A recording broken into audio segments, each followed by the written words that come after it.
I can legitimately say I've put 10,000 hours into the music and the freestyling and the writing. Like now it's all connected, and I could probably like freestyle an entire song of some shit that I've never said before because through that creative discipline, that labor of love, that refining of the craft, that's how you get to spontaneity. It's also the same in yoga of relationships, bro. Like, like I feel like there's the psychology.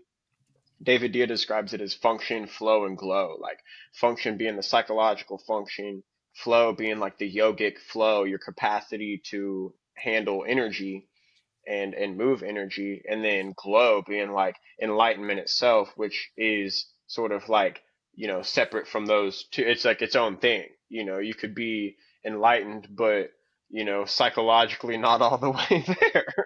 Welcome to the Do You Feel Heard podcast, a production of Helping the Herd. Helping the Herd is committed to empowering individuals to liberate themselves from the patterns that keep them from creating their ideal life.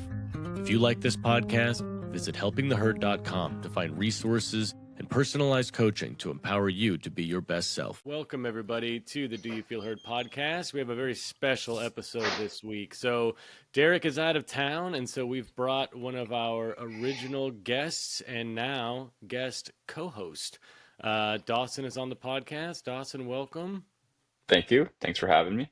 And our guest this week is Aaron Sawyer. Aaron has been involved with Helping the Herd in a few different ways in the past. He's helped edit this podcast for a length of time. He's helped with the intros and outros, very knowledgeable about sound and editing things. And not only is that why he's here, but he is an incredible, empowering influence to a lot of people. I don't know. Obviously, I don't know who's listening, so I don't know if you've seen him. But a lot of people are taking in his content, and I see him as an empowering figure in my my world. And so I wanted to bring him on, give him some time to share about his story and how he empowers and how he got to the place to empower. So, Aaron, welcome. Thank you, guys. My wife handed me a hairbrush just now, Yes, so I'm gonna yes. do my Pretty due standard. diligence. We normally style mid-podcast. That's pretty Yeah. standard. Yeah, we'll shave a little bit too. It's a part of the whole shtick. He has a No, I really proper appreciate it, man. And I just want to say that like what you guys are doing is having a powerful impact. You don't see every person that is impacted by your podcast, but I could just go on the record and say the tools that you've taught me. I remember you had a lecture at Spring Big On, and you were teaching about domain and consent, and that shifted. I can honestly say over those last 6 months, shifted the entire course of my relationship and the discourse within our relationship, which is what I want to get to as well. Just the power of language and communication in living the life of your dreams, a life that you love. Love it, man. Yeah, always happy to hear those stories. You're right. I don't get to see the impacts of what we're doing, but yeah, that feels good to know that it is benefiting people who are receiving this information. So, yeah, let's jump right into your story, Aaron. Yeah, How did dude. we get here? What do you want people to know about you? I grew up kind of like one of those ESP kids. It's like, just ultra sensitive, super, just kind of like hyper aware of everything that's going on, English wasn't your first and language? yeah, emos. I was like, felt like I was born emo. Well, it's And ESL. Sorry, not ESP. My bad. Go ahead. yeah, no, Terrible like joke. so it's like one of those like just the emotional intelligence has always been there. Maybe it's because I had like this sort of like hyper aggressive mom, so like you're walking on eggshells or whatever, and then you just become very aware of people's Mhm. emotions. That was definitely a factor in that. Um, and so I just was always like this dreamer, kind of like outsider type of kid. Like I remember the first day at school, like second grade, I'm at a new school and sitting with all the kids in timeout, you know. But I didn't even have timeout. And then like all the badass kids left because all the timeouts were over, and I was still sitting there. And the teacher was like, "What's wrong, man? Like what'd you do?" I was like, "Nothing. I just sad, collecting rocks and shit." So it's like always been that underlying theme of the sad boy, and I think that I was active, like how we're gonna get into, karate and music was always passions of mine. I think that kind of the programming of like, the 2000s hard rock maybe shouldn't have been reaching a 7-year-old's ears, because then you got 3 days grace, like I hate Oh yeah. everything. So like I want to also like get into just the power of the way that you're programming yourself and the linguistic programming you're giving yourself is so fucking important, dude. But nonetheless, I was a victim to it, and I think that kind of shaped my adolescent years. Just kind of living the American Pie shit, like upper middle class suburban, like just being a douchebag and trying to like just talking to a bunch of girls and just like living like kind of this privileged life, up into I was on course to be like this frat god fraternity party monster, weightlifter guy. There was this essence of like, on the way to soccer practice when I was 8 years old, my dad would be listening to Tony Robbins' personal development CDs, and he'd be like map your life and time management, and like I would go to sleep and he'd be reading me like Rich Dad Poor Dad and stuff like that. So like just kind of like priming my brain. I didn't really understand it at the time, but like in the midst of a chaotic feminine figure in my life, it really like uh I had a good masculine figure that was guiding me through my formative years. And that all, like I went to the Unleash the Power Within Tony Robbins seminar at 17 years old and did the fire walk and was like learning about state management and like, just like how to get in that flow state quicker and hype your emotions up. But I would say the problem that I always had is I could go up, but I couldn't chill. Like I could get myself, like I was the student section in high school, like hype guy, and like we set attendance records, and I'm always like working out, and I'm just go go go. I didn't really know anything about what I was putting into my body, so I was drinking Venom energy drinks and playing sports, and just on the verge of like burnout, really, like as a young man that whole time, not even knowing it. And that all came to a head whenever I did LSD with my sister at Backwoods Music Festival in 2016. Sat under this Flower of Life dome and got this numerology reading, and was seeing these visions and like actually seeing auras and recognizing like, oh, this isn't hallucinations. These are just other dimensions of consciousness. They're easily accessible and they're always existing right here and now. And so, needless to say, I came back to the fraternity and I was like, guys, I did LSD and found my soul. And they were like, dude, Aaron's gotten weird. Like he's got to go. So Yeah. what it did was it kind of set up that storyline of like the archetype of exile. Like, you're shining your light at a certain level now because like now I don't want to womanize and objectify and party and drink and bullshit. Like I want to find my purpose and my meaning. So it was the pen and the pad that helped me out with that. Just picking up the pen and like starting to journal these prompts and just like I wrote my thoughts out every day. Like I would be at the fraternity house and I would just take a walk to McDonald's and get a coffee, like look at the lizard looking people on the news or whatever. It'd be like, God, the world's fucked up, and then just like start writing. And I picked it up and I was 19 years old when I first started writing and rapping. So you uh, never, when you were in school, when you were younger in English class, literature class, anything like that, you were never drawn to storytelling or story writing or poetry or anything like that? Yeah, no, I was. I would say that I was always a creative writer. I think that the language arts was what I was connected to the most, but I never saw it as a way to like, I never did it on my own time. You know what I mean? It Mm. was never a personal practice, which was really interesting because I would always love like, I remember I was Mr. Broken Arrow my senior year of high school. Not trying to flex too hard on everybody here, but and and then I Neither of just us did like have a any idea what that means. We're both from California, and Yeah, no one's ever I heard of didn't know what Mr. that meant thank you, either. Wheelbarrow bro. before, but Obviously, flex very away, very important to me. flex away. Oh, it's funny. But no, like, I did like a slam poem when I was 17. I guess that was kind of the first real entry. It was like this I did my first like live poetry reading my senior year of high school, 17, 18 years old. And I came in through slam poetry because I saw these poets and I saw them speaking live, and it was like they were tapping into something else that I couldn't like, because I hadn't seen like the light. I wasn't really like awake at that point, and like they were tapping into this. Now like I know it's like source consciousness, something way beyond them, and just the way that they could channel the words and make the word, and it's like whoa, like I want that. I don't know what that is, but I want that, and it just took on a life of its own, man.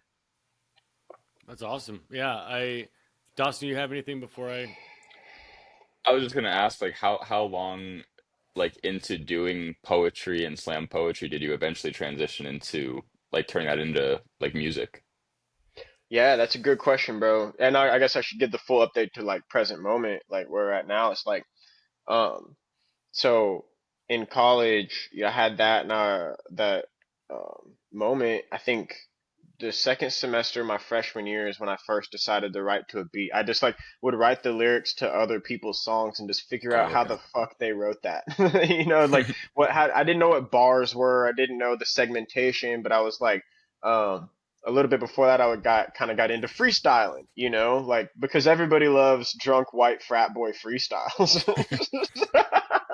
you know and so that was it started becoming fun, and I like had the knack for language and getting at least a couple lines off that felt like they made sense and were coherent made me feel like the coolest person on earth, but I still had a giant ego, so I was like trying to rap for everybody, which is something that kind of the novices go through. You feel like you have this gift and you just want to share it with the world, but the tongue is a very powerful weapon. And like, if you're gonna be a poet or a professional in the language arts, bro, you better be very conscious of what you're creating, because this thing will get you in some freaking trouble. Um, and so, yeah, like I started music freshman year of college, and then I knew pretty early on, like I was gonna devote my whole life to it. Like this was whenever I found it and recognized like things that I would write would start coming true, or I would start like manifesting things pretty quickly. I was like, oh, this is like I need to find my, I was listening to David Deida at the time, and it was like, I need to find a purpose for my life. I need to be able to write my purpose down in one sentence type shit. And then just like, I remember I wrote this, I would title my notebooks, and one was called, like The Negotiation or something. And it was basically me coming to terms with the fact that I was about to sacrifice all of my privacy in order for this bigger purpose in this movement, recognizing that at a young age, like I'm not just trying to get rich and get a gold chain, bro. Like I'm about to be like basically live as a public sacrifice, as I channel human emotions, um so other people can feel a sense of something deeper, and Do you, also I could describe the psyche a little yeah, bit. do you feel like that was a decision that you actively made? Like, I'm going to take this path where I sacrifice privacy and I channel this thing and act as this catalyst for others, or was it like an invitation? Was it like, hey, this is something like that is meant for you? Are you ready to do it? Are you Well, willing to take that's this? so trippy that you said that, because the next notebook was called The Invitation. You know Okay. what I mean? So it was like this sequence of events, and really what it was is, in order to be successful as an artist, bro, I've posted on Snapchat and YouTube and Instagram every day for 8 years, Hmm. like 4 times a week, and so it's just like, and you know how embarrassing it is when you know you kind of suck in the beginning, and you just got to get dragged through the mud for 3 years before you really start stepping it up, and it's like damn, I'm sacrificing my privacy and I suck. So it's like taking that leap to learn and make mistakes in front of the whole world, it feels like, or at least thousands of people, and then continue to do it. Um, it's just like it feels like constantly being grinded, or going against the grain to where now like the songs, the music, and the performances are so refined because of all of that rejection. Basically saying, hey, I'm going to be the long haired hippie dude in college that's taking acid and riding his bicycle and playing music on the speaker and writing poems in McDonald's. And also, I'm in a frat and teaching yoga, and everyone loves me and hates me. Here it is, y'all. And then just like feeling mad, uncomfortable all the time, but like you weren't you didn't incarnate here to be comfortable. Right. You came to grow and like came to grow and like honestly it feels like sometimes you just kind of get beaten into submission by divine love, and that molding isn't always full of pleasure, but it's so full of purpose and it's so rich. That's why I wanted to call this like turn your pain into art because there's so much behind that. No, absolutely. I was hoping to be able to find the right word before having to talk here. But Yeah, you essentially, wish. Nope. what was coming up for me is like just that the the imagery of like coal being compressed and condensed until it becomes the diamond, like that refining process over time. And I love that you chose to show and demonstrate, and this is where I think some of the empowerment that I witnessed from you comes into play, is you're showing the entire process of I'm not good. I'm not, well, good, right? Whatever that is. But I'm not as proficient in this thing as I want to be. But I'm going to keep working at it and keep working at it and refining myself and learning new things. But I'm not going to give up. I'm going to show persistence. And that's really every through line from every famous or successful or whoever person's interview. The same thing every one of them echoes is just don't stop doing it. Just don't stop. If you just keep doing the thing, eventually you will be, where you want to be with that thing. Just don't stop. And Yeah, so, now I want to tap into like kind of like give people the metaphor of the day to day of that. I mean, that diamond doesn't start off, it doesn't start out a whole crusted little thing. It's like this mhm, one little, I don't fucking know, diamond molecule. It's just like I ain't like the others, and it's like small at first. You know what I mean? And then day to day it grows its own light just slowly, right? And that's what it felt like of like it was almost like, man, like I would go to sleep after the OSU football games, listening to like a chakra meditation. And almost it was like this secret that I had to keep hidden because I didn't know how people would react to it. And like the day to day of rejection being like, you're in a room, you're in a house of 100 dudes. It's 100-year-old house that used to be a morgue, and you're like tripping balls in there. It's like you're setting yourself up to like, I don't know, we'll get to that. We'll get to the kind of the channeling from the other side kind of aspect of it. But like it'd be like, oh, what do you do? Write another poem?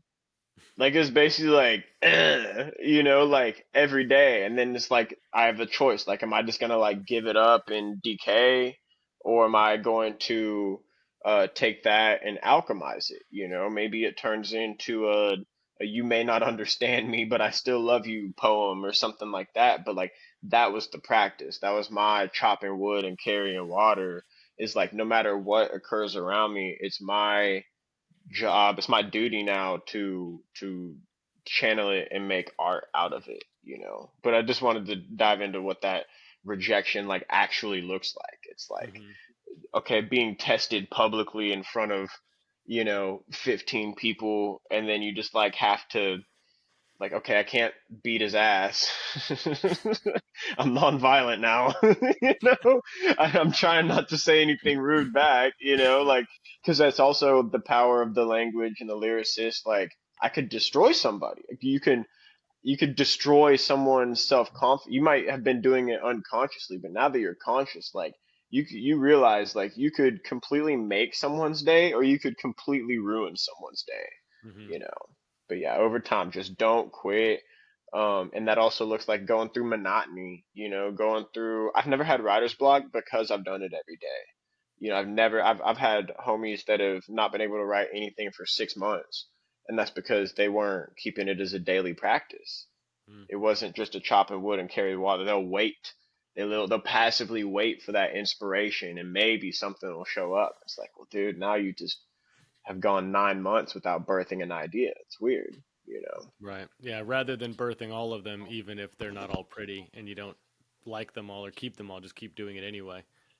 Oh, dude, I've used maybe like 5 to 10% of everything that I've written. Like, because you think, oh yeah, this song's coming out next week. No, your music equipment sucks and you still suck. The song is not gonna drop. None of these, like even when I started getting good, I wrote 150 songs in 2021. None of them came out, bro. Like none of them came out, and it's still like, who's to say I won't use a lyric from one of those songs 5 years from now, right? Mhm. The idea is still there, Yeah. but I think it's kind of the capitalistic programming too of like, oh, I have to write to monetize or I have to write to Hmm. make a career out of it. And it's like, no, you have to write because it's what gives you peace and clarity, bro. Like Yeah. that's what you're here to And do. it's your gift, or one of at least one of your gifts, right? And to not use that gift, I think is I don't know. I don't. Whatever I was gonna say would be It's judgment. whack-a-doodle do, bro. Yeah. Just Not using your gifts wasteful. is kind of whack. Yeah, I mean, you're just wasting the opportunity. We're here for a very limited amount of brief moments, and then before you know it, you're on your way out. And so to not use every one of those moments to its fullest potential, I think is a little wasteful. But Yeah, not to your harm life is your dance. Your life is your art, bro. And it became the same thing when I found yoga at 19. Yoga and writing tied hand in hand together. Like enough yoga, it starts to feel like a dance, an art. So it doesn't have to be this passive, like, I mean, we're gonna have to rise and grind. You're gonna do some shit that you don't want to do. Like that's got to be the day-to-day practice. But how do you dance with that? you. Yeah. How do you dance with that? Great question, bro. Um, Sometimes it's wrestling, bro. Sometimes it feels more like a wrestle than a dance. Hmm. Hmm. But you also got to recognize, just like back to the diamond metaphor, the amount of, let's say you want to make a lot of money. Well, you got to be able to handle that amount of pressure, that amount of pain, and that amount of responsibility. So it's like how you dance with it is you recognize that you're, I mean, even doing yoga helps. Physically dancing with it would be the first thing. Like me, okay, so I found yoga. I got kicked down a flight of stairs during my fraternity initiation week, and I broke both of my wrists. But I didn't go to the hospital. I just like duct taped them up and kept throwing forearms because I was, in the pressure cooker of life at that point, and it just felt like, God, this sucks. And I found this yoga mentor of mine named Brent Sloan, who he was this tatted up, you know, like 5'5", just fucking badass from California who used to traffic methamphetamines and now he traffics yoga. you know? And I came in so cocky. I didn't even know. Like I'd never had a male mentor like as great as my dad was about the personal development. He wasn't very emotionally tapped in, and he just like the morality aspect was something that he struggled with because he didn't have a good moral structure, right? So like, you know, just Brent G checking me all summer of 2017, just being like, "Yo, why do you?" Because I was like, "Oh yeah, I drink, but I'm in college." He's like, "That's dumb. What do you mean? Like you drink because you're in college? Why would you have to do what everyone else is doing?" And I'd be like, and it fucked me up at Yeah, first. yeah. All that new self-awareness really made me feel like less of a person. But what it was is like taking away what's not actually me, what all my programs were that aren't of my own volition. Hmm. And so like all summer, dude, like I'd see a sticker on his desk that says "Porn kills love." And as a porn addicted teenager, I'd never thought about that. I didn't think about how that could maybe be having a negative impact on some of these women, you know. And he was like I complimented a woman's back tattoo, and he's like, "What the fuck are you doing? Don't compliment a woman's lower back tattoo. Like you're at yoga. Go go get in child's pose, bro." You know? And so the real thing that made me like what I would say a yogi was even though Brent would be like, "Don't call yourself a yogi. That's ridiculous. Like you're probably not actually a yogi." So like, you know, my wrist was broken, and he went and he was like, "We're gonna build that strength up," and he started to take me through this postures and sequences, you know, day to day. Dude, one of the practices I go from knees, chest, chin to baby cobra, and my wrist clicks back in place just by moving and connecting the breath and the body. And I was like, oh, like you can heal yourself through the physical like asanas of yoga. There's so many different types of yoga that you can find, but like I finally found something that, you know, I couldn't even touch my toes. I was so tight and constricted. I found something that started to peel the layers of that onion physically. Because what I had learned was the body is the mind, you know, and if you want to um, take down some of that mental friction that you have, sometimes going straight into the body is the best way to do that. Mhm. So, and as you do that, like doing the breath work, the yoga, etc., you're reaching these higher vibrations, which allows you to channel dope shit, doper bars, bro. So it was like this, all this, surprise, surprise. It was all interconnected, you know, and the yoga started influencing some of the writing and the meditation. You know, I started writing from a more meditative state, and um it just I started to be able to dance with life rather than feel like a dehydrated brick, you know, just full of other people's programmings, living this constricted, you know, like I had abs but no core strength. You know, he puts us Mhm. in boat pose, and I'm just like shaking, you know, and he's like, "Look at that." He's like, "Outside strong, inside empty." I'm like, "Brent, you're a white dude from California. Why you just sound like Mr. Miyagi right now?" This is But it total was real, you Yoda know, like Yoda wisdom. But yeah, we used to you call know. those show muscles. Those are show muscles. They're not functional muscles. They're not actually going to support you in the way that you're needing to be supported. But it looks good.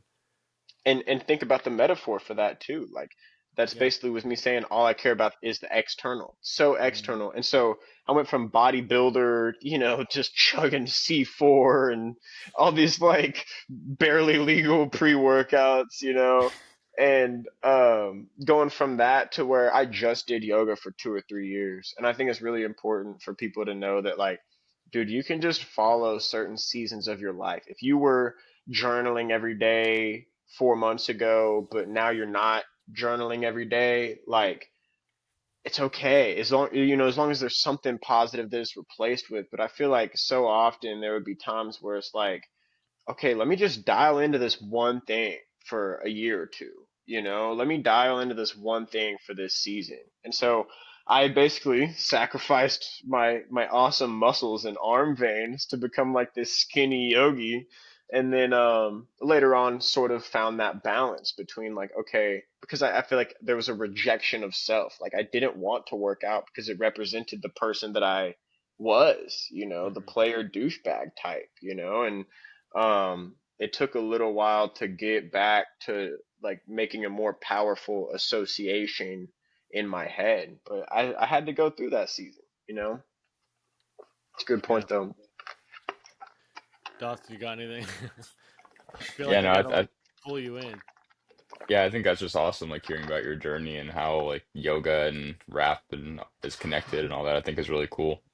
How would you say it, like you said that when you started doing yoga, it started influencing the art that you did. How specifically would you say, like what was the change that happened when you started going through that? I think whenever you're in that physical practice of yoga, you're exploring inner dimensions, right? So, and thanks to the teacher that I had, would be in half pigeon pose for like 5 minutes. And so like I would be shaking trauma out of my body, you know, and like um I would be paying very close attention to the stories associated with that physical sensation. So as my left hip feels like it's falling off the bone, and I'm barely, you know, I'm like, it feels like I'm going numb. Like, what is showing up? And then from there, it would be like, okay, now I'm thinking about my mom, you know, or like some of the things that I was told or called as a kid, and just like paying very mindful attention to what exactly was showing up as that physical sensation shows up, and then write about it. You know, there's so many prompts that you could use. I really honestly think that some of the best writing comes from asking yourself a question and then answering it. So like it would be like, you know, you go to yoga, you feel that just painful emotion released from your body as you're aware of your thoughts. Then you go home and say, okay, you know, what was my relationship to feeling emotions? You know, or you know, what were some of the things that I was caught, and how did that affect me? And what do I think about it now? You know, and just like asking myself these inquiry, because part of the yoga practice that I was doing was inquiry, like inquiring to yourself, explore. Don't be afraid to explore some of your pain, bro. Like, you know, because a lot of times people hide that pain and protect it, and it's like they'll do anything to like not stand out and just not explore that gaping wound, you know. But it's like you know, you start to look at it and you're like, huh, what happened there? And then hopefully, you know, you could just put that hand on it and be like, okay, like show me. Show me what you need. Show me what you're trying to teach me. You know, Paul Chek teaches about the pain teacher. All this pain in our body is something, is a message that our consciousness is trying to send to us, you know. But yeah, like I can't say enough about combining yoga with music and writing. Even like think about these artists on tour. I've always said the two people that need yoga the most are the farmers and the rappers, bro. So I see these strong ass men, they're doing so much for the world, but they're just like stiff, bruh. Hmm. You know, and like the yoga is what's gonna, you know, lead to longevity in my life and make sure that I don't burn out at 40, you know, as a traveling artist, and kind of get into that, like the choice of the light and the dark. Because dude, the temptation that comes with being like you think about it, Emerson or Jung, you know, the guys that I look up to, it's like they had to really face some demons to come away with some powerful information to give people, you know. So the shadow work's a huge part of that too. Yeah. Yeah, I think that's awesome, man. I really like the way you like correlate those two things. And also I feel like there's some wisdom in there for sure. For you were mentioning earlier how a lot of people who make art, they get like writer's block. And I like what you said about you just ask yourself a question and just see where it takes you. I think that's like really powerful. Hmm. I think Yeah. you're really powerful. Thanks, man. Appreciate you. Internal exploration. I think that's a great place to explore for anybody. Um, because there's a lot I think that a lot that we don't want to acknowledge or we don't want to address because maybe it's painful or maybe it's embarrassing or it's uncomfortable, and so we're almost rejecting a part of ourselves. And once you do that, if you're not fully like accepting yourself and all of the things that happened on your path, that even when you're not actively suppressing it or avoiding it, there is still a part of your energy that is doing that. And so you are being drained to some degree every moment that you're not addressing something or you're ignoring it or you're burying it down or whatever. And so I think one of the best things that you can do is be as honest with yourself as you can. And well, what that means isn't, it doesn't mean go to ChatGPT and ask it how it thinks about what happened to you, because that's not your authentic truth. You need to ask yourself what happened to you and have a real like dialogue with yourself. And then Chat me PT, bro. Like, dude, and exactly, then here's what I'll do. Like, I'll do the inner work, do the journaling, and then copy and paste. Like, I put all of my brain dumps into a chat GPT that I created named Metatron. Like, but I did the work first. I did the brain dump first. It's not my brain. Like that's so important. Like, because the human, the pen and the pad, bro, the physical pen and paper, like developing that skill. Like recent studies showed that different parts of your brain light up whenever it's just you writing versus chat GPT, and like you need to be really careful with how you use that as a tool, especially when it comes to relationships. Right. Like, okay, did I create a GPT named relationship expert? Yeah, okay, guilty, dude. But what I'll do is I'll write a long ass prompt of a brain dump of some sort and use it for I make sure to program to be objective. Don't just affirm all of my own beliefs about myself and tell me that I'm the special boy. That's not gonna help me Right. do anything, Well, and it's You important give me to critical feedback on it's im- myself. it's important to recognize that that's how that program is like configured. It wants user engagement. It's no different than Instagram, TikTok, Facebook. It wants you to be on it because if you're on it, it makes money, and the investors who created that thing want to make money. And so Such a it's good important point. to recognize that it's not going to be hypercritical by default because you might not like what it has to say, and now you're not using it, and now it's lost, or the OpenAI has lost its, a financial benefit to you being on It's it it's because all mid, and it's so weird that all of our info is being fed into this big ass like quantum computer to predict our behavior and like turn us into little drones. Like it does not get me going in a positive emotional route. Like the last thing I want is my business GPT to be like, oh, this today's advice is sponsored by Burger King, and it's like, dude, I will throw my computer out the window. No, wait, no, that would cost me I will Babylonian uninstall debt your coin. ass so quick.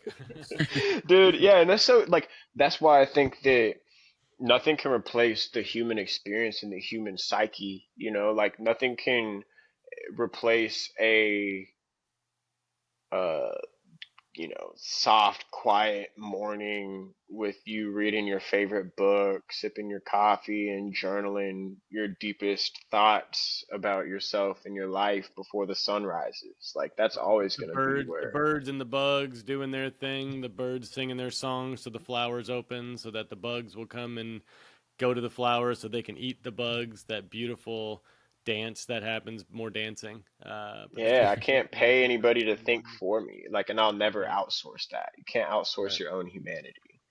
yeah. Oh, speaking of which, actually not related at all, but I want whoever's editing the videos to clip this. Internal exploration, dude. If you haven't bought internal exploration cards, bro, I swear there's like 40 to 50 emotions that you don't know about that you're probably feeling. So I just want to do my best to say, go get you some because those have been an incredible tool for me and my wife. Like you'll list out the thing, like you're feeling so much more than you think you're feeling, and Ian has done incredible work on identifying those feelings and helping you work through those feelings. And if you feel like $88 isn't worth your relationship, then that's on you, dog. thanks for the Thanks for the plug, Aaron. That was a good plug. I went to college for marketing, so it's like it's in my blood. Well, yeah, anyone looking for those, they're on the website helpingtheherd.com. Um, but yeah, appreciate that. That was a labor of love. I created the framework for it, and then found this amazing local artist, Jordy the Art Fairy. Definitely look her up. She makes some amazing artwork, and she hand painted in watercolor every one of the images in the deck. So definitely anybody looking to increase their vocabulary for what they're feeling and things that they might be needing, it's a great resource for that. Labor of love is such a cool phrase, bro. I feel like that ties into what we're talking about right now.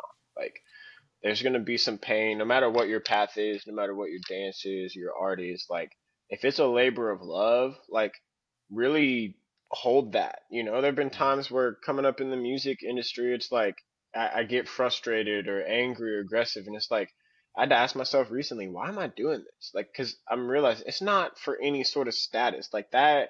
comes as a byproduct of your hard work and you doing the inner work to shine your light. But like it's a labor of love. I love this shit. I love this painful ass life. Mhm. You know? Yeah. No, I definitely relate with that. That I'm on a similar path, and that's why I was asking you earlier about whether or not you just like decided this is what I'm gonna do, or whether there was like a question, an invitation, you know, a door open saying, "Hey, do you want to walk through this door?" It's gonna be a freaking journey, and it's going to take a lot from you. But this is the path if you choose to take it. Because that was my experience with this work. It became very clear to me after working with our mutual friends Matt and Callan. They were my first clients, and we did everything as like an energetic trade. There was no money exchange, but I genuinely wanted to help my friends with the information that I knew. I knew that I knew things that they didn't know about what was happening. There were, you know, specifically with attachment styles being in conflict. And I mean, even if you're both perfectly, you know, secure, or you're both anxious, or you're both avoidant, or whatever, somebody's going to lean more one than the other, or somebody's going to activate one into that other position. So even if you're normally avoidant and they're normally anxious, that doesn't mean that you're not going to sometimes fall into that anxious trap and they're going to get avoidant in response to it. And so those were the kind of things that I'm like, dude, I can help you understand this. And so once I did, and I saw the changes that they were able to make, because they were both willing to do the work and like hear honest feedback and do things differently than they had been doing, it was like rewarding in a way that it wasn't about me. Like I didn't feel rewarded in I got something and I benefited from it. It was like rewarding in almost like, it felt like, it kind of like, this is going to sound cheesy, but like a little bit more harmony in the universe, like a little bit Mm. less disconnection and a little bit more coming together to overcome whatever it is. And I'm like, God, that feels great. Like I can feel that stillness in the water because these two people are no longer agitating that water through the way that they're communicating and engaging with each other. And so Yeah, from what there, it was kind of over. It was like, okay, this, like, do I want to do this? And it wasn't me asking. It was, you know, whatever. The question was presented. And I was like, hell yeah, I want to do this. It feels better than anything I've ever done in my life. Like rewarding in a way that I've never experienced and can't duplicate in any other way to this day, besides yeah, helping people with this gift that I have of, you know, communication. I remember I won $50, placing like third in this poetry slam event when I was 19, and it's like how important and special that was to me, you know, because it was the first time that I had monetized my gift. It was basically like that energetic exchange, you know, and like also whenever you were talking about, you know, the path, like the invitation versus like I just knew. Like, nah, I think that it was so funny because it was at the tip of my nose all this time. I was like, what do I want to do with my life? And it's like, I don't know, Aaron, you're the student section guy with a megaphone speaking to a ton of people. Like, you've always, you know, like gathered groups of people together and spoken. So I don't know why this would be any different. But like, uh, the emotional depths and the creative turns that you can make whenever it comes to producing a song.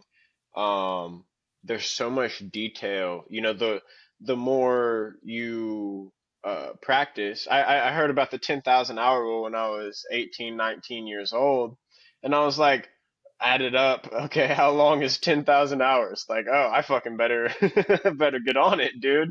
You know, so like I can legitimately say I've put 10,000 hours into the music and the freestyling and the writing. Like now it's all connected, and I could probably like freestyle an entire song of some shit that I've never said before, because through that creative discipline, that labor of love, that refining of the craft, that's how you get to spontaneity. It's also the same in yoga of relationships, bro. Like, you know, like I feel like there's the psychology.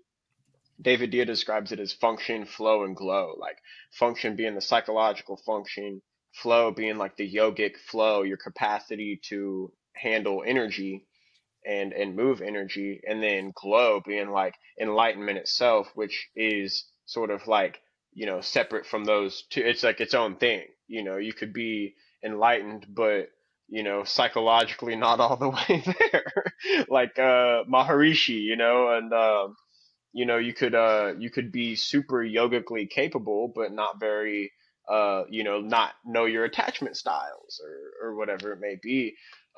So yeah, the ability to one of my mentors in rap said that the job of a lyricist is to describe the unseen and unknown, describe it, So like I'd say it's the same in your relationship coaching. You're describing something that they don't see and that they don't know either about themselves or about the other. And once that is seen, that awareness, I always love going back to the day to day of like Matt and Callan growing in their relationship and their connection is like there were probably some really weird days where it's like, okay, now I know I'm avoided. Okay, Right. now I know I'm anxious. And then like I can only imagine just like how the rest of the day proceeded, all those hours, after their first meeting with you. And then just being like all this shit starts to pop in your awareness. It's the same thing whenever you taught me about domain and consent. It was like, huh, I do not consent actually, Yeah. because I got Yeah. my own motherfucking domain. Okay, and so just like the hours that proceeded after that of like me discovering what was and wasn't in my own domain and how I was infiltrating my wife's domain without knowing it, and like it's almost like you get a little like coin of awareness, and now you get to carry this with you. You get this little gem, and it's your choice to take this wisdom in this gym and really apply it as a labor of love, or to ignore it, and I've been on both sides of it. Some of those truths are very uncomfortable, Yeah. but That's fuck it, it's just I mean, I'd what else rather are you know, gonna do? Yeah, what I'd else rather. yeah, you're gonna intentionally like, bury your head in the sand or pull the covers over your head and pretend like things aren't the way that they are. Like I don't, once you see it, that analogy you gave of like once you have that awareness, you're not gonna not notice when those things come through. Like that was my how I've always described the tool of the wheel of consent, which domain is a part of that. It's connected to the school of consent. Dr. Benny Martin teaches the wheel of consent and domain and all these things, which is where I learned these resources from. But once you see it, you can't unsee it. Once you understand your relationship to consent throughout every moment of your day, you are making decisions about consent, whether you know it or not. And so once you're aware that there is this structure and this framework, you can't not see it anymore. And then you have the choice, like you mentioned, of either I see it and now I need to make more mindful, more present decisions that honor my integrity and my authenticity with myself and what I am and am not available to do, um, or for things to be done to me. Or you can just, I guess, play pretend, and oh nope, that was a made up thing and it still hurts. It doesn't feel good to be doing this thing, but that can't be why, because I don't want it to be why. Like it just, that game doesn't last very long. Once you learn this information, it's like, okay, I have to be real with myself here. And it's scary as hell. It's scary to do the action, right? The knowing is one thing. I know this is happening. I know that I'm violating my own consent by doing this thing because I'm people Hmm. pleasing, because I'm afraid of what someone else is going to say or think if I don't do the thing. It's one thing to acknowledge that. It's another to then do the action step, to truly choose yourself, to honor yourself. That's where it gets really difficult. And that's where, like, the test, that's the test. The test is, can you choose yourself? Can you honor yourself and your boundaries and what you're available for, even if it's not received well, even if Dude, someone else is I mean, feeling and it's like the test and the challenge to like really ask you if you want to change that behavior. And it? also something that I want to name in terms of like the spiritual journey, and just the path of progress is like, dude, like I remember reading or listening to the nonviolent communication audiobook. I forgot who wrote that one. Joseph Rosenberg, Rosenberg. Marshall Rosenberg. Yeah, okay. And just listening to that, and then like, but the applying of the practice before it becomes spontaneous can feel really fucking tedious. You know what I mean? And it can feel like and so I want to name like two things like um it takes sometimes it might come off as cheesy or redundant to like my mom would say a sentence. I'm like, so what you're saying is exactly what you just said, Hmm. Hmm. Hmm. right? And then after like 3 hours, she's like, "What are you doing?" And I'm like, "So what you're asking is, what am I doing?" And it's like it feels like it doesn't feel. It's like I always think about like the pickup artists on YouTube from back in the day, or there's probably still around, but like it's like there's a certain form of something that can feel scripted and something that can feel natural, and it's okay to follow the script until it feels natural.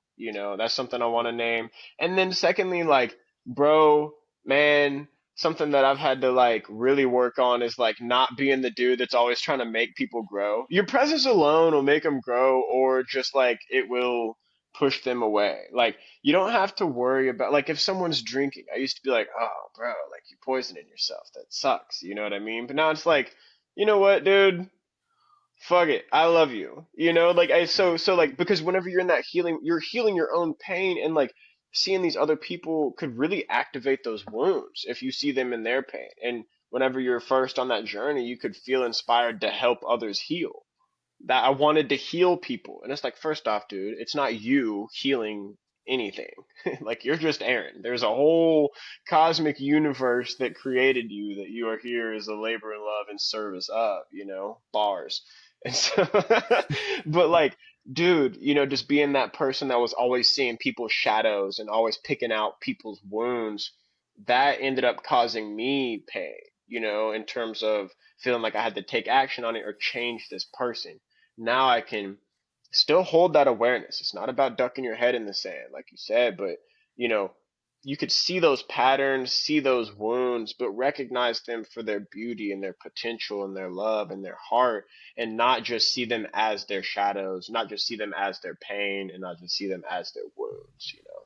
Absolutely. I mean, communication's an art form, and to be able to communicate to people effectively where it's received by them is difficult sometimes. And I think that, and I just had this conversation with somebody recently about like just be mindful about what do you if you noticed somebody's drinking. Let's just use that for an example. You have a friend who you care about deeply, and you see that they're actively poisoning their body by drinking poison effectively, and it hurts to see that, and your heart goes out to them, and you want to support them in making healthier choices so that they're not hurting themselves. I think it's very important that you be really mindful about what are you wanting them to hear from you? What are you wanting them to walk away with? Because if you approach them with criticism, or you call out, hey, you're doing this thing and it's bad, chances are that's not going to be received very well. It's going to be received as somebody lecturing them or telling them what to do, or they're wrong or they're bad. But if you just let them know that you care about them, and maybe ask if they're available to hear about some of the things that you've recognized, some of the things that you've seen that you don't know if they're aware of, right? Maybe it's, hey, I'm not sure if you're aware of some of these things that I see. Are you available to like hear what I'm seeing in some of your habits or your behaviors that don't match what I know you want for yourself, but what I see you doing doesn't match that, right? You want to be Yeah. healthy and thriving, but you're consuming a substance that's actively bringing you down and limiting you. So, but like, make sure that they're available. That's where consent comes in, but also be mindful about what do you want them to take away, because people are Yeah. naturally defensive. Our world, our society, especially us in the US, public school kids, I mean, it was always competition. You were like, do I fit in? Am I smarter than them, taller than them, better at this, better than that? Competition has been, I mean, a deep, deep influence on our society from a very young age, and it doesn't stop. It's always Hmm. comparing each other. And so there's almost like an inherent defensiveness that people walk around with, because they're comparing themselves to other people and having to defend them, like their own self, against what they see other people doing. Oh, this Hmm. person on YouTube Yeah. is doing this. I'm not doing that. What does that mean for me? Am I good? Am I not as good as them? All of these, internal judgments. And so being aware that that's kind of the baseline for a lot of people. Most people are not walking around authentically being themselves, embodying themselves, not worried about what anybody thinks about them. That's a very small percentage of people that operate in that way. Most everyone else is walking around worried about how they fit in and if they're being accepted and judging themselves pretty harshly. And so be mindful of that when you're engaging somebody. If you have something critical or constructive to give them, make sure that you're being mindful that that's how they might be defensive receiving that Yeah, way. yeah. I like to build off of that, bro. Like, I love using the because I mean, a lot of I'm recognizing a lot of business is just connecting with people. Just it's a matter of fact of everyday life, and I love the technique of, hey, whenever I saw you do this, it made me feel blank. Like when I saw you after you get their consent, when I saw you take Mhm. 5 shots of whiskey and try to fight Carl, it made me feel scared for you, bro. And like I fucking love you, and I just want to make sure that you're good, and like that that you can always come to me if you're struggling with something. I want you to have like a positive ass life. So if anything's ever holding you back, bro, just let me know, and like I want to see you thrive. Like, dude, I've had rap battles.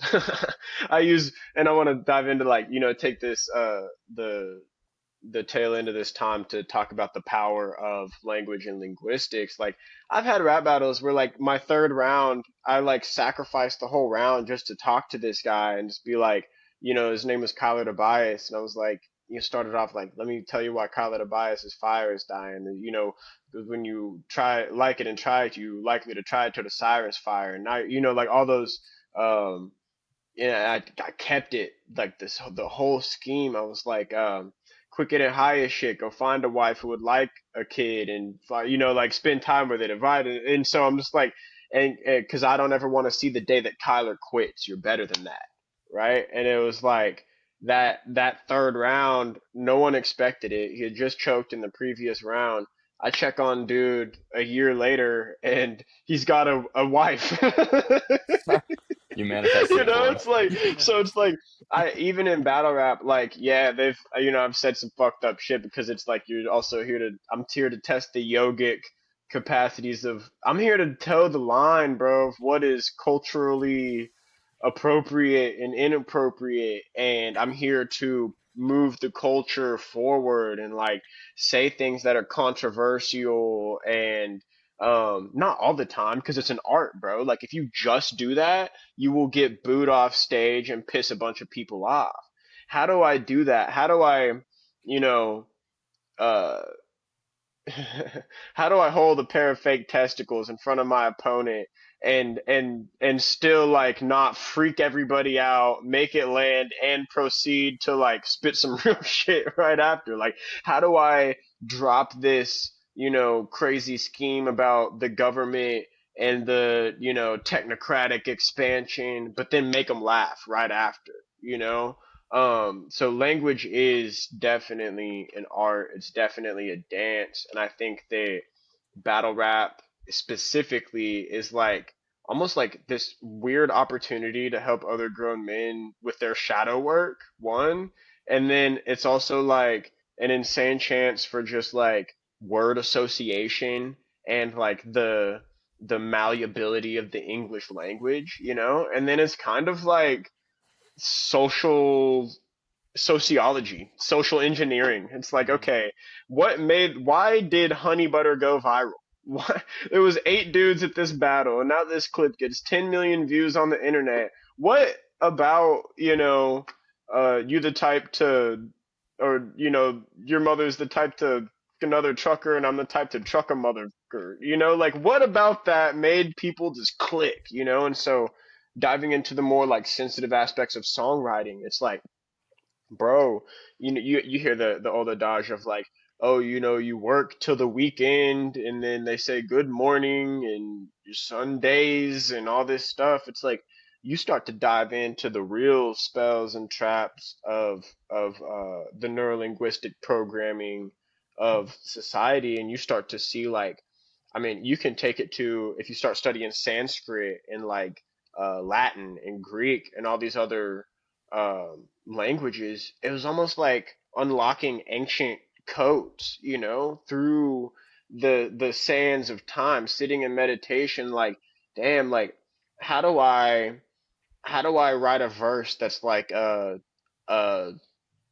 koan, you know, like that is super, you know, you start testing yourself with these different like um I don't know, like these just these different challenges. How do I write a song of every genre? You know what I mean? How do I, you know, like I have this verse I wrote recently with that intention. I said, when the wise are silent, tell me how you speak the truth. If opposites attract, tell me who am I to you? If everything is everything, what are you pointing to? When you look at your reflection, what's your point of view? Split the void in two, flip a coin and lose your ego. Or is it losing you? Keep the oath of the Bushido. He's a Neo, no need to reload, yo. Bullets won't do nothing. I manipulate the cheat code, see no Evo. He told he getting disposed. He took the deposition route as lease on life got repoed. That's the ethos.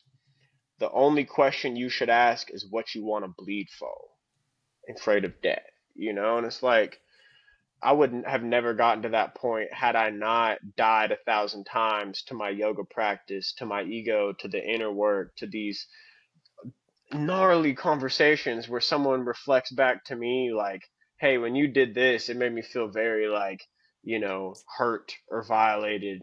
And you can either get defensive, you know, which we're all prone to, or you can take that deep breath that you've practiced so long and just like be with that. And it's okay to like explore that pain, you know, like Yeah.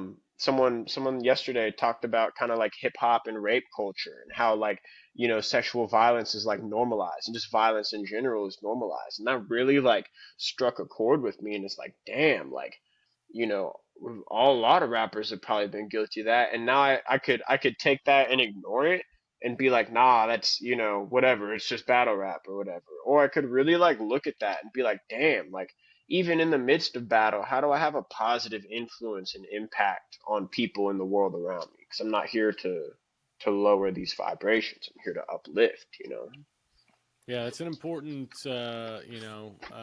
function to serve, especially when, and again, coming back to society and what's modeled for us. There's not a lot of since early '90s and even a little bit before, but I feel like Tupac was kind of our last, positive influence. Although some people would argue with that, but if you really listen to his words, there was a lot of empowerment that he was trying to deliver to his community. And if you look at what happened since he died and Biggie died, it's all about chains and crystal and hose and not a lot of, let's build our community and let's help our neighbors and everybody can, work together to achieve what we want. It's really just more of the same mentality of division and competition, and you've got to, you got to cut this person's throat so that you could rise to the top, and then you've got to like, rather than coming together and working together. And so to have an influence in that world that is, and I'm not claiming you're the only influence in it, but to have, we need as many as we can get of people that Hmm. are in that community, in that world, that are offering a different way to still express yourself artistically and lyrically, but without harming those around you. And I think that's really, again, back to the empowering connection, which is why I have you here today.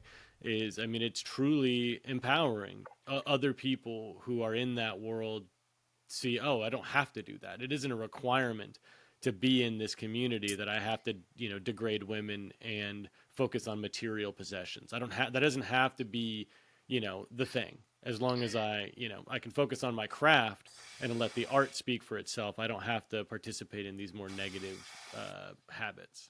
Bro, and like you said, the labor of love. There was a rapper named Nipsey Hussle who was uniting all the gangs in California, Hmm. and he got gunned down by some jealous dude who, like, it was literally just like the Judas archetype, you know what I mean? So like whenever you do decide that you're not going to, because I mean, the people that run the music industry, which now the music industry is more it's like a wider net because of the internet, so it's not like you have to just go through these major labels now, but like the people that are pushing the mainstream narrative in the major labels, first of all, it's not black dudes, and it's like all they'll pick up the person from the hood that doesn't have a lot of like tools and resources and like just exploit the shit out of them and get them to like promote a bunch of music that's going to be like them killing other black people, and killing their own kind, and then like monetize that. And I think that shifting that culture slowly but surely is like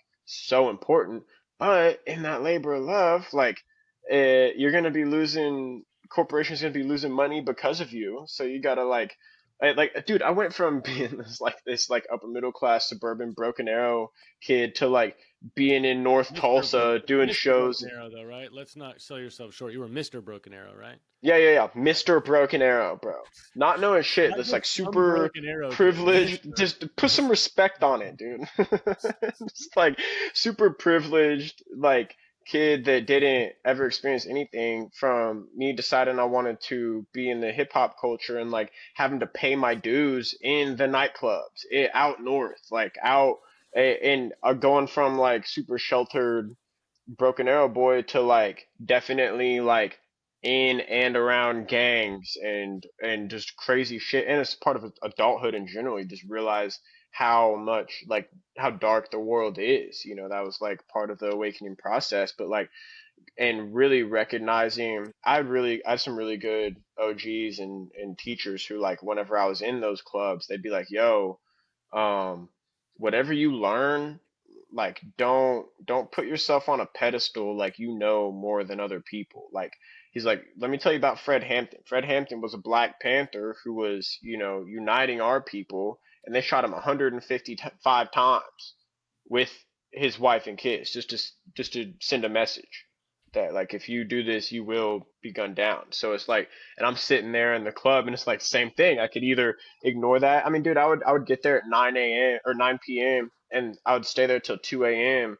and they still wouldn't let me perform, and I'd just come back the next week until they let me perform. But like most of the white boys were like, "Oh, this is fucking bullshit, bro. This is bullshit," like just kind of like entitled.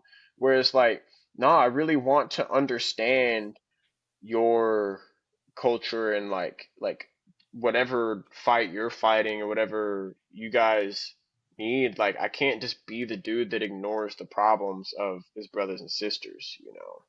I also think this like weird thing happened when I was tripping one time in college. This Native American man walks into this store.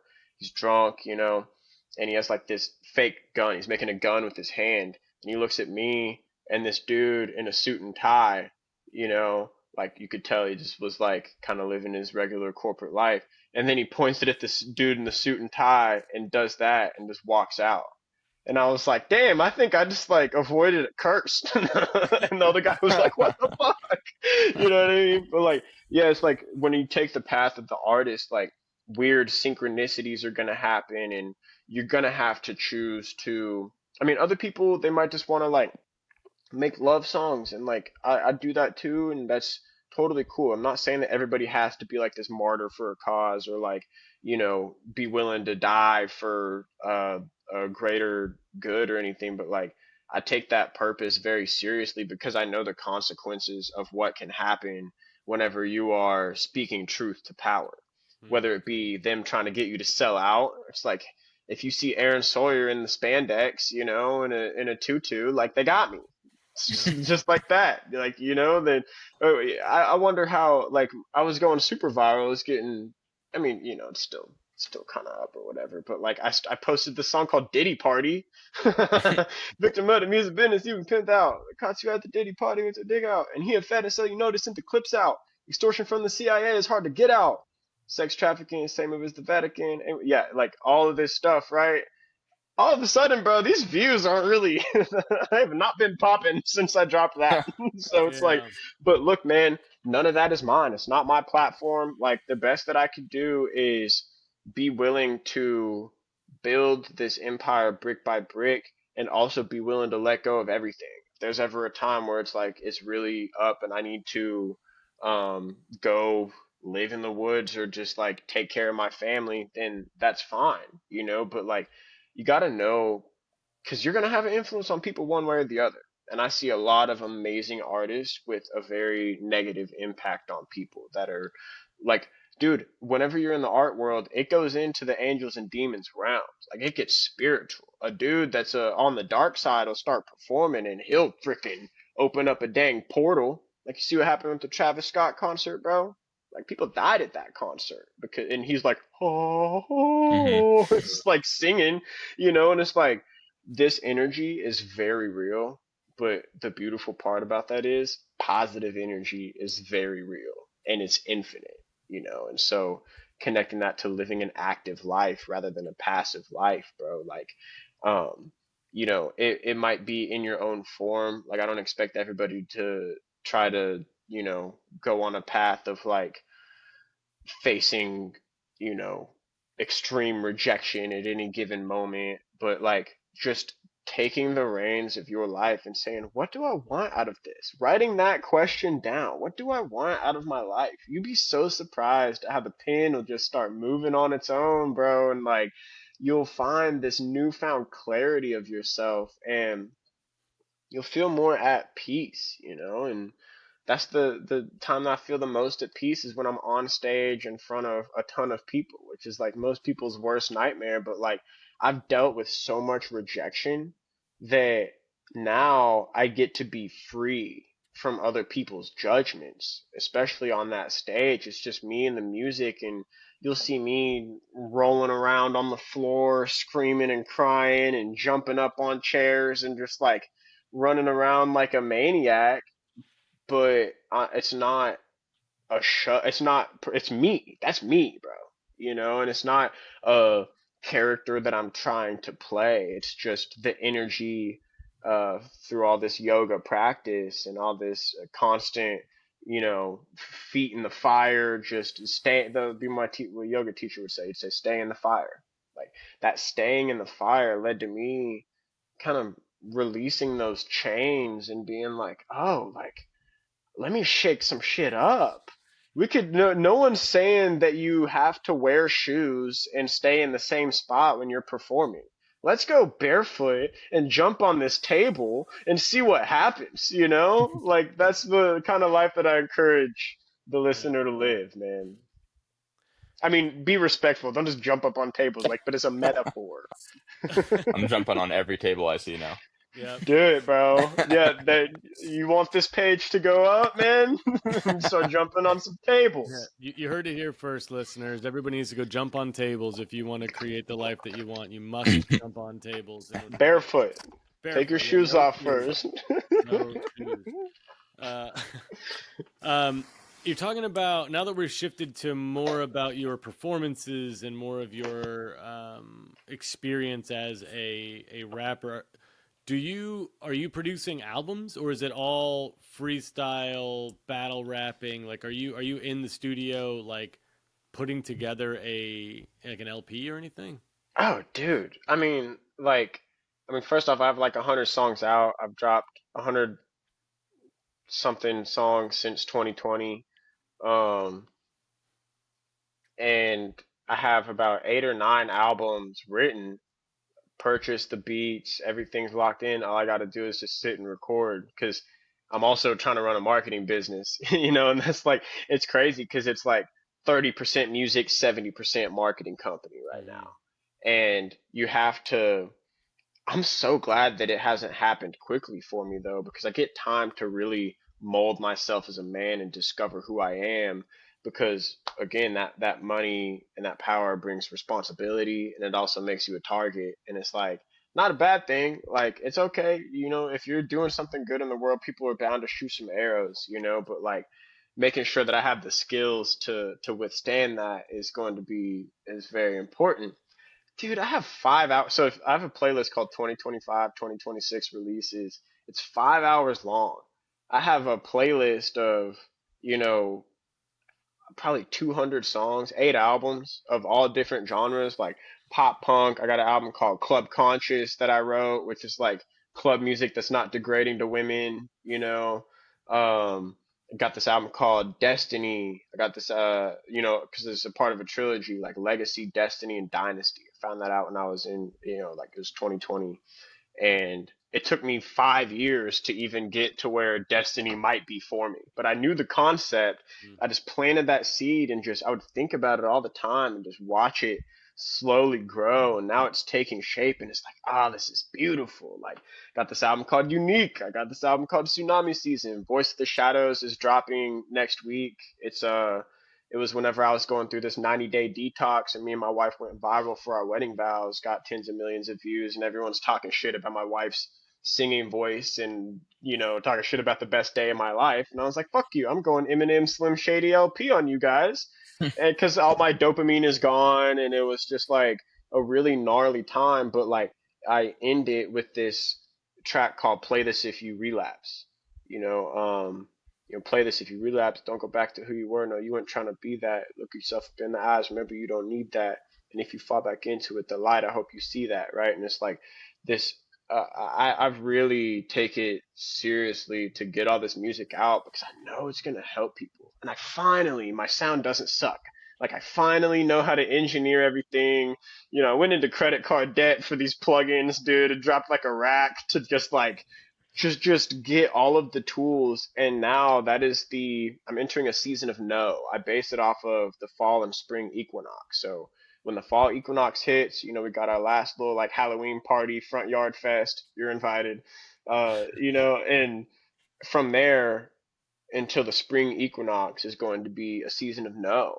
Like, no, I can't hang out. No, I can't do this. I'm not devoting time to anything other than perfecting this sound and releasing some of this music. I've had such amazing songs written that I know will have a positive impact on people, but I just haven't had that time to set out. Still release music here and there, but like I'm sitting on a freaking catalog of just like world changing music, just trying to not, be harsh on myself for not having released it yet. But it's Hmm. patience, bro. This is a never ending process, and if some of these songs drop 5 years from now, that's okay. Like Yeah. root chakra, you're safe. You're not gonna die. Like everything's taken care of. You got food, water, shelter. Like enjoy the ride, young gun. Enjoy the Yeah. ride. No, I hear you, Dawson. You've been quiet over there. I'm sorry. I've been probably jumping on your No, question. you're good. It's all good. Yeah, man. I mean, it sounds like you have a lot of like really exciting stuff coming up. So I look forward to, hearing some of that. It has to be kind of, interesting like mentally to have all that music like, cataloged but not out yet for like other people to experience. But, I look forward to that. I think that's a good idea too, what you said about your season of no, like just setting aside that time to like, purposefully use that time to focus it on your music is a really good idea. So I look forward to seeing Thank you, that. bro. Yeah, man, it's like kind of like you said, the catalog. I'm an Akashic record reader. It's such a weird thing to say I'm an Akashic record reader because it's available to everybody. But like, you know, diving into these different timelines of my soul in meditation and these different experiences and incarnations, like all tie into that art. And so it's like we all have this vast catalog of knowledge and stories in our minds if we choose to tap into it. But yeah, it is really weird because I'm like already tired of this song or this album and like nobody's heard it. And it's like, bro, you know what shifted last week? There was 5 people that showed up to a show of mine. It was this back to school fundraiser, and I'm playing this show for 5 dudes. They're all my friends. Like, no, no, shout out. God bless them, man. Yeah. And I do this 45-minute set, just like throwing down as hard as I can. And I'm looking, I'm like, bro, you've been dragging your feet on releasing some of this music and these albums. Like, this is your future if you don't do that. Do you want that? And it was like, and I dropped 2 songs this week. And I'm like, I'm just going to keep just pulling the bow and releasing because, like, and of course, on Friday there was like perform for 100 people, and I'm standing up on a chair and everyone's cheering. And it's like that's why you don't give up whenever you have a show that doesn't go your way. Like just keep going, and forget the court of public opinion does not matter, bro. Like, you're gonna have to be used to motherfuckers throwing tomatoes no matter what. Life is gonna make you feel like you're getting tomatoes thrown at you, so you might as well express your deepest heart and your deepest knowledge and understanding to the world in hopes of giving somebody else space to go a little deeper in themselves, you know? I'll take it to a 10 so someone else can take it from a 4 to a 6. That could be life changing right there, you know? Hmm. Hmm.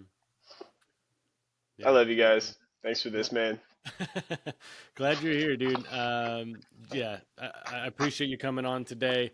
I think that's again. I think we're culminating back to that same through line of empowering people and being mindful of the things you say because it does reach people and it will have an impact, whether good or bad. We can't determine how it's going to be received, but you can control the energy that you're putting out and yeah, I think coming moving forward with the most authentic, like self-embodied energy that you can is going to be the best received message that you could possibly give to somebody is somebody witnessing Embodied. I you. love how you keep saying that. Embodied. Like, that Yeah. means your body is a part of your experience. You're not just in your head, but you are tapped into the physical sensations of your body. So important, bro.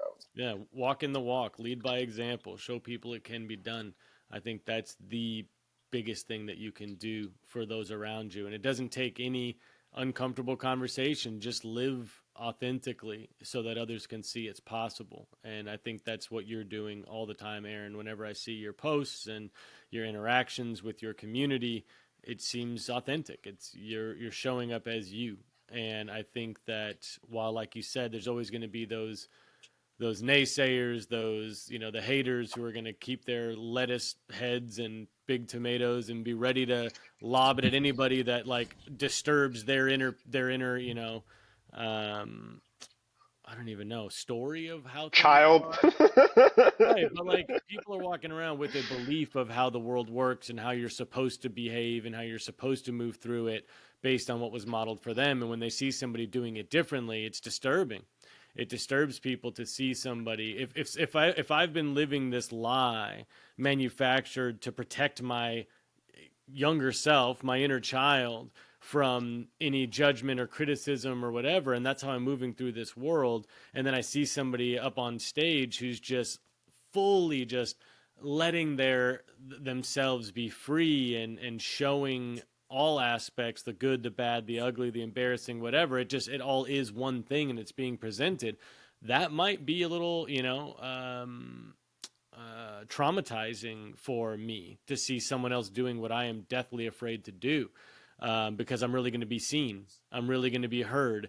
People are really going to view me as I am. And that's terrifying for some people because they're not comfortable with themselves. They don't want to be seen in that way. And so to shut you down means, okay, cool, nobody is doing it, which means I'm not wrong for not living that way. Now they're not living that way either. And that's, I think, some of the mentality of why people bring down those authentic people because they're afraid to be authentic themselves. And so you continuing to just do it, regardless of what people say, regardless of the tomatoes that are thrown at you, I think that is, in my opinion, the most empowering thing that you do is just continuing to do it because it's the thing to do. It's what you're here to do.